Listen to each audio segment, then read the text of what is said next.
All right, welcome everyone. Welcome everyone. Welcome to the LAFB Bet Online Salute to Troy podcast. This is Unusual. It's alive. It's a sombering live. I'm with my man Jamal, Mad Dog, the Wizard. It's like he knows everything. Heartbreaking loss, I guess you could say. I guess you could say the turkeys finally came home to roost, right? I've been talking about this for a while, and when is the defense going to catch up to SC, right? And I've always been on the path of you don't want to play the race to 40 with SC because they'll beat you every time. But then hindsight, when you're looking at it now, SC doesn't have the defense to play the race to 40, right? Like when you go back and you look like Chip Kelly games, the race to 40, or like Mike Leach defense is the race to 40. At least they have the defense to make the stop. And SC was making the stops earlier in the season, but now was the test to make the stop. And they couldn't make a stop. And when they needed to make the stop, it just didn't happen. It's disappointing because you see the potential and you thought the potential was already there. And it wasn't there tonight. I'm kind of speechless in all because it was a dismal performance by the defense. They gave up over 200 yards to a tight end. And I wouldn't so much say it was the defense, Jamal. I say it's the scheme.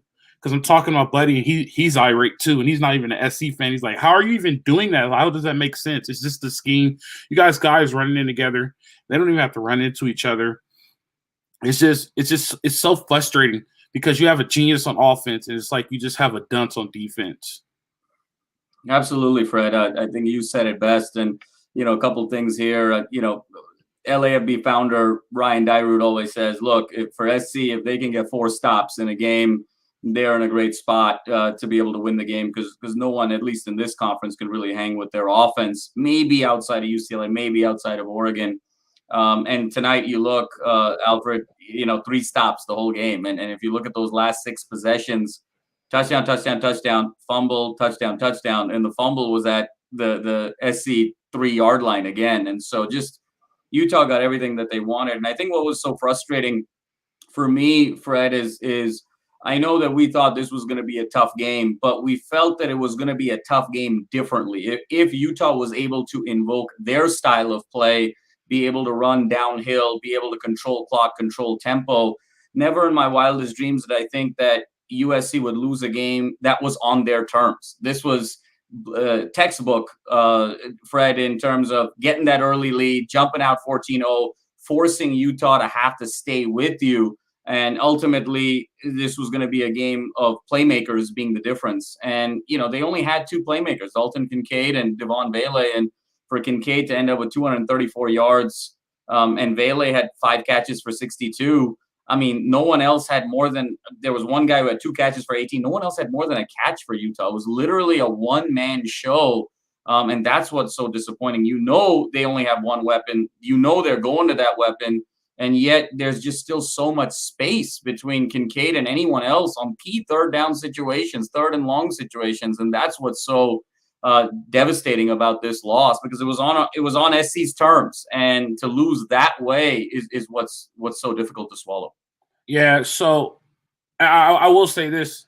This is the second week in a row there's been a big Pac-12 game because last week Washington State and SC, it wasn't as grand as this, but it was an important game in the conference schedule, and the Pac-12 has given a subpar officiating crew, which the referees had nothing to do. You always have to take the refs out of the game, but this was another night with a subpar officiating crew. Like there was times in the game where, that's an important call, and you're going to make the call or not make the call, the timeout thing and those types of things. Those sway the game at points. But like you said, it was on their terms, right? Like the defense – here's the thing. So when you say stops, and I completely agree with you, the defense has to make 4 stops a game, right? SC got a fumble on their 3-yard line. Okay, they couldn't produce anything out of it. That's fine. But when you give them the ball back, you can't let them score. That's a big stop that needs to be done. When the pendulum swings, you got to at least keep it on your side. And the pendulum swing back and forth the whole night, which was going to happen, and we're used to it. Now, I'm not upset that they lost because nobody was expecting SC to be undefeated, right? That's not the deal. But it's just the style of play that's starting to show. And it's kind of like, it's LAFB, and we're kind of looking at it it's like the Rams offensive line. it's so like the quality is there, but you're missing that one part. And it's confusing to me, like when I look at it, and we'll break the game down Tuesday on the podcast like we normally do. But when you look at certain things, like I'm not a fan of a linebacker dropping more than 8 yards. They're dropping linebackers 10 yards. They're killing them on the crosser. And I'm like, how is that wide open? Well, you're chasing crossers is going to be open all the time. You have to fix it, right? They ran the same play that Arizona State ran that they scored on, and it was covered this time, but the crosser was wide open. And I instantly text Phil, was like, hey, Phil, they ran the play again, but this time the quarterback missed the crosser, right? I'm like you have it on film, you have to be able to see it. I will say this, Cam Rising is a dude, and I will say this, kind of going off on a tangent. Games like this is good for the conference. Games on at 5 o'clock so you can see it on the East Coast is good for the conference, right? So when they say, hey, that Utah team came to Florida and they gave Florida a match, they beat USC. This could potentially help SC, right? Alabama lost today. Like all is not set in stone, right? Still got to go to the Rose Bowl, have to do those types of things. But there has to be some fixes made schematically on defense in order for them to be considered a contender. I don't think where they are right now, I think they're above average team. I don't think they are a great team. I still think they go to Tuscaloosa, they go to Athens, they play Oklahoma, they play Ohio State. Not Oklahoma, I'm sorry. They play Ohio State. Those teams put 70 on them easy, right? We'll score, but they won't be able to stop. They have to get to that point in order to be a contender. Right now they might be a New Year's Bowl team. They might be a 31st Bowl team, somebody you watch, but where they are right now, they're just an above average team. And in order for them to be a CFP team, they need to exceed expectations. Yeah, Fred, I think you said it best. I think your first point, I think this is great for the conference because now if you kind of look at things, right? I mean, we got game day going to Oregon next week, which is a real showcase opportunity for the Pac-12. But there's an argument to be made in terms of the rankings when they come out. I don't think SC is going to fall terribly, too many spots with this great performance. Utah will obviously move up. I think there's a statement to be made that 9, 10, 11, and 12 are all Pac-12 schools. And so I think that's going to be just great for the conference and great for SC in terms of their resume. Right now, it's a kind of, can they build that resume? They got one against UCLA. They take care of business there. They should be in a good spot to get back to the Pac-12 title game and have another kind of top 15 game and kind of set themselves up there. So I think big picture, nothing is really lost. I think that, it stings right now because of how difficult it was and how heartbreaking it was. I mean, if you think about it, SC led the whole way. Utah's first lead comes with 48 seconds to go. Heck of a call by Whittingham. I was watching the game, Fred, with my dad, and I was like, you know what, if I'm Whittingham, if it goes under 30 seconds, I'm probably going for 2 because I just can't stop them. And, kudos to him for going for at 48 seconds, I was like, ooh, that's a little dicey. That's still a lot of time with 2 timeouts, but he went for it. And I think what set them up really well was that holding penalty on the return from Raleek, and just, that made things very difficult. But kudos to Whittingham for doing that. But I agree with you, Fred, schematically. I mean, the linebackers dropping them back into coverage has just been disastrous. Shane Lee got burned repeatedly in this game by Kincaid, by Vele. And then as did Gentry, was really having a hard time with we kind of finding where his assignments were. And I think what it also does is it's putting these guys unnecessarily in harm's way. I mean, you saw what happened to Gentry in terms of the ankle. You're already so thin defensively. You have to sort of play to your personnel and understand, look, we're really thin back there. We shouldn't be playing such high risk and high usage rate defense with our key playmakers if we are thin. You can kind of, even schematically, even if it's incorrect, you can kind of do that if you have depth. But the fact that it's schematically incorrect and you're playing kind of high-risk defense without any depth, that's the real concern for me. No, that's 100% concern. We knew that was a concern because they front-loaded their offense, which makes sense. They have to get people in the stands. But the good thing about it is they're going on a bye week this week so they could get healthy, right? But they don't have anything on defense depth-wise, right? They do have – and it's kind of disappointing because Shane Lee's play hasn't been up to par. And when we did our preview show and the one you were on, I was high on Shane Lee, right? And I mean, there's a reason why he left Alabama. And it's nothing against the kid. He's probably a great kid, but he's just not performing right now, and that's fine. I just think that at least the culture is there. They played hard, right? The culture's there and they played hard. It's not the product that we saw last year. So that's one thing I can't knock on them. The fact that they are at least competing, right? And they're, and like I said earlier, they're not going to win them all. And like UCLA, they still have the chance. They have a chance probably the way that things fall in place, right? UCLA beats Oregon, SC beats UCLA. We might see two crosstown rivalries within 3 weeks, right? This with the new system. So it's like you said, it stings because we were on a roll. And we're like, all right, we're feeling good about it again.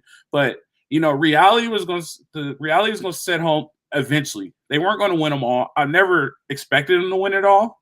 I'm just more disappointed at the fact that the performance, not of the players, but the performance of Alex Grinch. I was starting to lean his way because you looked at it like he really doesn't give a lot of points up. They make big plays, but when you play a good offense, its defense is not good enough. So I think there's going to be changes made there. I'm not a fan of firing coaches, but it is what it is. Like, we have to get better there. But as far as that's what I was going to say. I'm more disappointed because if FC wins tonight, Caleb Williams is a Heisman Trophy front runner, right? You know what I mean? Like, they've been setting him up to be a Heisman Trophy front runner. He wins tonight, he's a Heisman Trophy front runner. Now it's C.J. Stroud's to lose, right? With Bryce Young losing today, C.J. Stroud's playing the way he's playing. He might get the invite, but Caleb Williams, Hooker, we got to kind of throw him in there now with yeah, true. Hooker is playing amazing too. You're right. So it's just like he might get the invite to New York, but Caleb Williams is playing lights out. And like a lot of people are like, oh, he only won 188 yards. He only had 142. SC has been having so many complete offensive team wins. Like before the game, Mario Williams, Jordan Addison, 40 catches each. Like Travis Dye is just the man. Like they've been having so many team wins. He didn't have to like completely put his Superman cape on. He put it on a day, and everybody's like, wow, he's really good. Like, you know what I mean? Like he's really good. So that's one of the things that you really have to look at. Like, he wins tonight, he's a Heisman guy, right? He's still a Heisman guy to me. I don't know how the media thinks. And just to piggyback off what you said, after everybody losing today, SC might be the number 10 team, which is fine. Being a top 10 team this year from being a 4-win team, that is leaps and bounds, which is amazing. So all in all, like, I'm not upset. I'm not disappointed. I wish they would have won, but it's not like the season's over. We need to go revamp the whole thing. Everything's fine. No need to panic. It's just we knew it was coming. When was it coming? I was hoping, but I can't write the script. I was hoping it would have came in November against UCLA, and then they got the rematch again in Vegas. You know what I mean? One of those things. But oh, yeah. that would have been great, right? Yeah. But we can't write the book. But I mean, I'm not like, it's like I'm disappointed in coaching more than I am disappointed in play.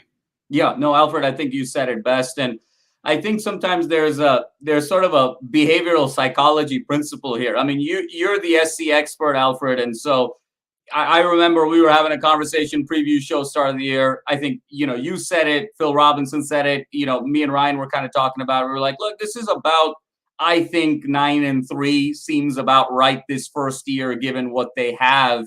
And so the fact that they sort of outran that projection, now you're thinking, oh my God, what are the possibilities even in year one? And so when you have the loss, it hurts, but you got to remember where the projection was at the start. And I think you said it best, where it was like, look, that side of the ball is going to be a concern. And eventually for this team to get to where it wants to go, which is a perennial CFP team, they're probably going to really need to look at Grinch long term. And again, I think we've said it. If you're going to get SC, this is the year to get them, right? And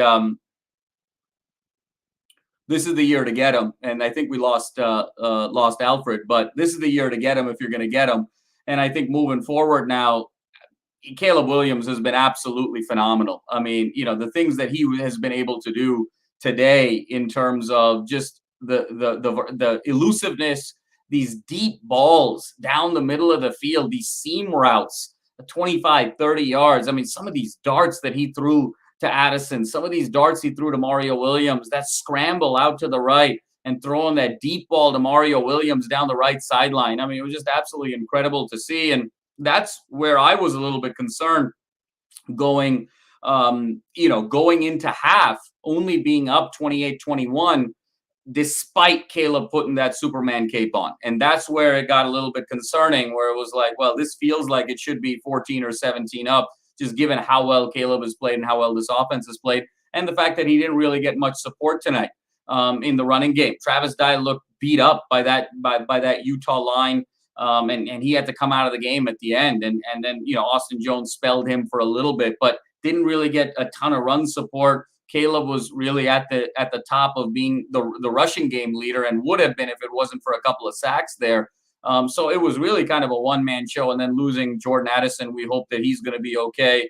Hopefully that's not a long-term injury at all, because that would just be catastrophic as a fan of LA football, as a fan for those of the USC Trojans. That would absolutely be terrible. So still a lot to be proud of here at the way they competed. I think schematically they're going to need to change a little bit defensively. The bye week comes at the perfect time. And now they have an opportunity with Arizona after the bye to kind of correct some things. They got Arizona, Colorado, Cal. There's some get well games there to really be humming again and have the right momentum going in what I believe is going to be the greatest crosstown rivalry game, certainly in the last 17 years, maybe in the last 35 years, maybe even beyond that. So now we got Alfred back. Alfred was just holding down the fort a little bit for our viewers in terms of analysis, just talking about just how sublime Caleb was, just those seam routes down the middle, to Addison, to Mario, that rollout to the right, and he throws that deep ball to Mario down the right sideline. I mean, it was just a thing of beauty, man. I mean, it was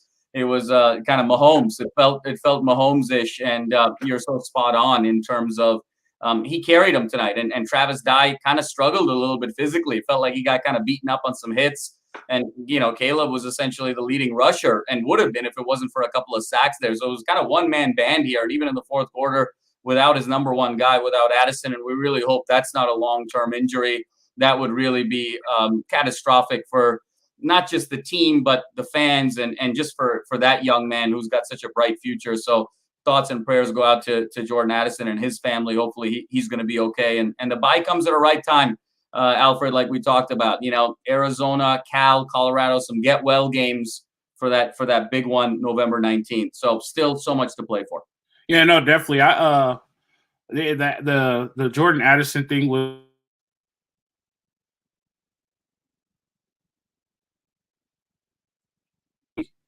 that serious, but hopefully, like you said, hopefully everything works. He gets well soon. The thing I did like on offense was that they gave Austin Jones the ball. Yeah. Earlier in the season, they gave Austin Jones the ball, and that's what he is like.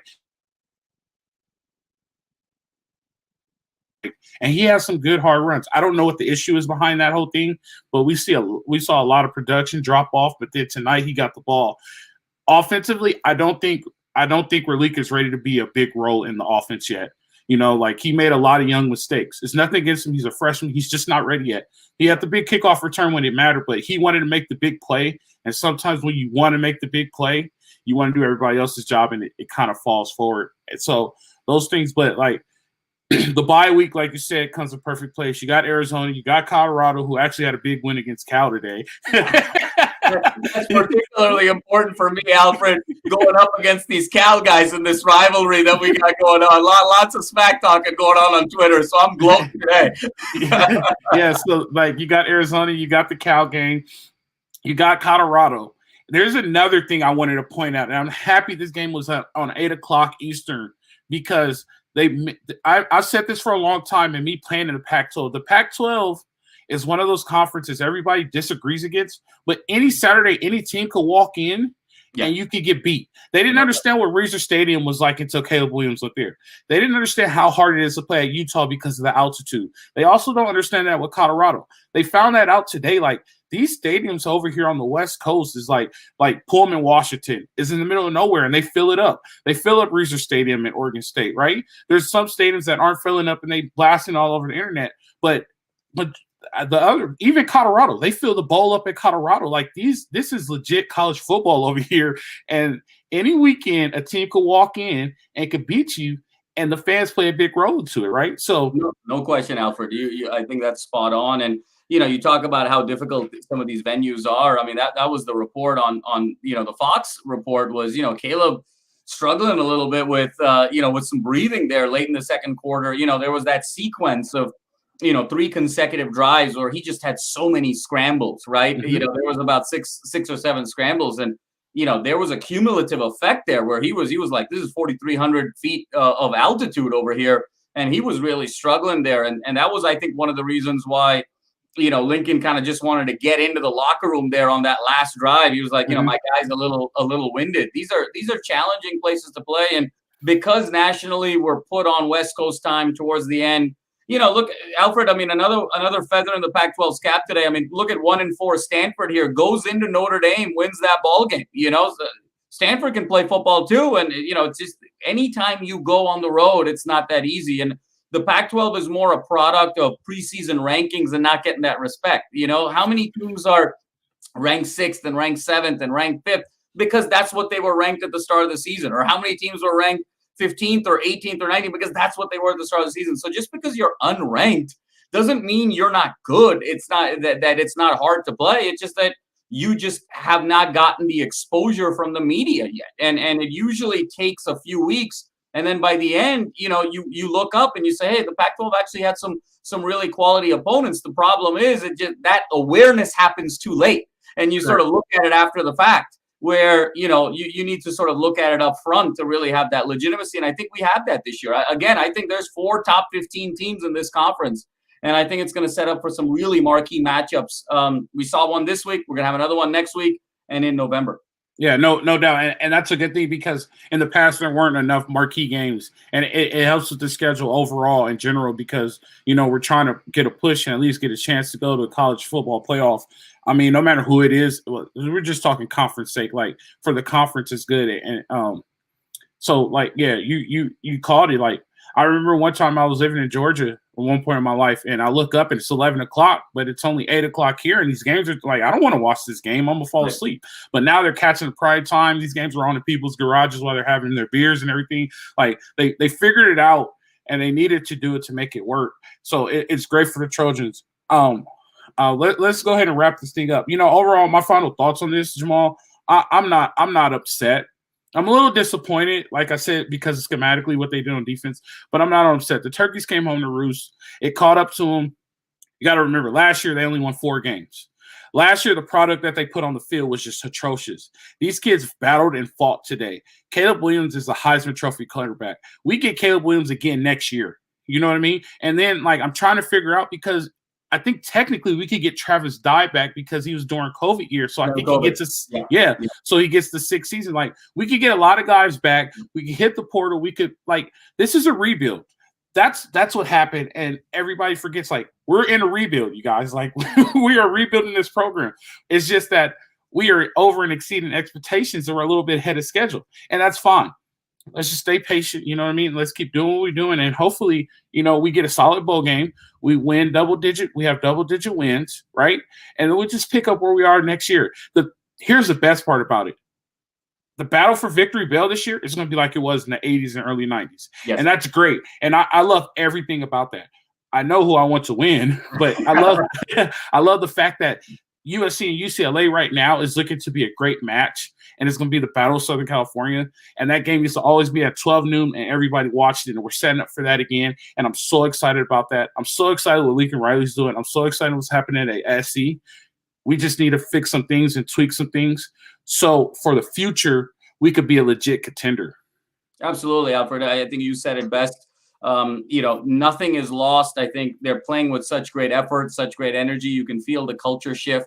Couple of tweaks here schematically. And honestly, on the West Coast, at least, I think everyone's really excited about USC leaving the Pac-12 and into the big, the BIG, because I think this is the year to get SC, because obviously Lincoln Riley still needs to bring more of his defensive guys. And now with the transfer portal, you know how they used to say year 3 was the year for a coach. And I think now year 3 has kind of become year 2 because you can get so many guys so quickly. So this was always going to be a year where Lincoln was trying to figure out with his roster and personnel. So if you're going to get SC, this is the year. You give him one more recruiting cycle, get more bodies in there, get into the transfer portal. Hey, Dye may come back, although I don't know. You know, he's got so much tread on his tires, Alfred, that if he wants to cash in, he probably needs to do that. But absolutely, I think he's eligible to come back. And you know, you got all these superstars coming in. It was great to see Hudson do some things, Michael Jackson the third. So, you know, that bench strength at wide receiver U is never a problem. So